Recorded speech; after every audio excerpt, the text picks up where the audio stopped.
좋아요, 구독! 중요한 이벤트 잘 보내고 이제 오늘 한 주를 마무리하는 금요일입니다. 근데 이번만큼 사실 FOMC에 대한 관심도가 이렇게 낮았던 때가 있나 싶기도 해요. 25bp 예상대로 인하를 했는데요. FOMC에서 살펴봐야 되는 내용들이나 아니면 오늘 전반적인 분위기는 좀 어떻게 보고 계실까요?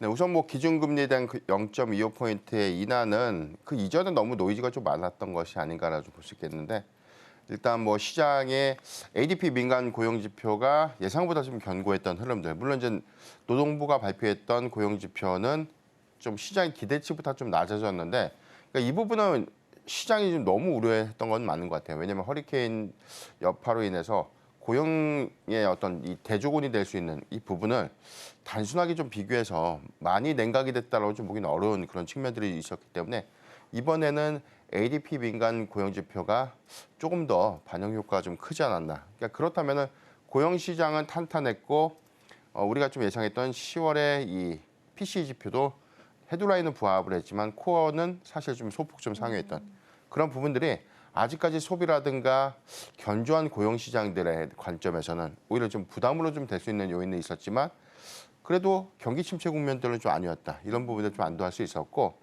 금리 기조가 연속으로 0.25포인트 좀 인하가 됐던 부분들 이 부분은 다시금 12월에도 과연 이제 0.25포인트의 인하로 이어질 수 있을까?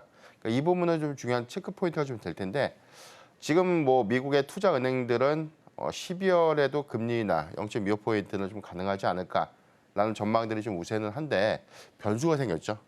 이제 트럼프의 당선 이후에 재정의 확장 정책 그리고 보편적 관세 부과라는 어떤 그런 영향들이 사실 글로벌 국가들의 이 통화 정책에 관련된 변동성 요인으로 좀 작용될 수 있는 부분들 그리고 미국 국채가 좀 올라갔던 그런 부분들이 부담으로 좀 될 수 있는 부분들이기 때문에 점진적으로 금리 인하의 기조가 아니라 재정 정책의 확대 부분은 금리의 상방 압력을 좀 더 가한다는 관점에서는 이 부분이 사실 동결되거나 오히려 금리 인하가 아니라 오히려 인상 기조로 가는 것이 아닌가. 그래서 앞으로의 스텔스의 변화가 어떻게 될 것인가. 이제 이 부분을 좀 우려할 수 있는 요인은 좀 남아있지만 크게 좀 우려할 수 있는 부분은 아니다라고 좀 볼 수 있겠고 전반적인 어떤 정책 기조를 우리가 트럼프에 관련된 영향들을 국내에서 너무 이게 조금 과대하게 좀 해석하는 좀 경향들이 좀 있는 것 같아요.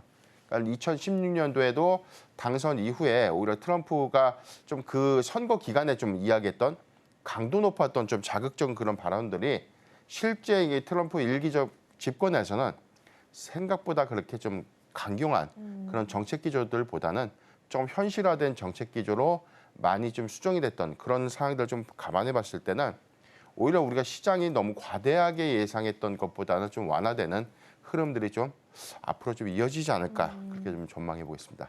지금 바로 구독을 눌러보세요. 실시간 경제 뉴스, 투자 전문가들의 다양한 시황과 정확한 분석, 또 알찬 투자 정보까지 신뢰할 수 있는 저희 서울경제TV와 함께하세요.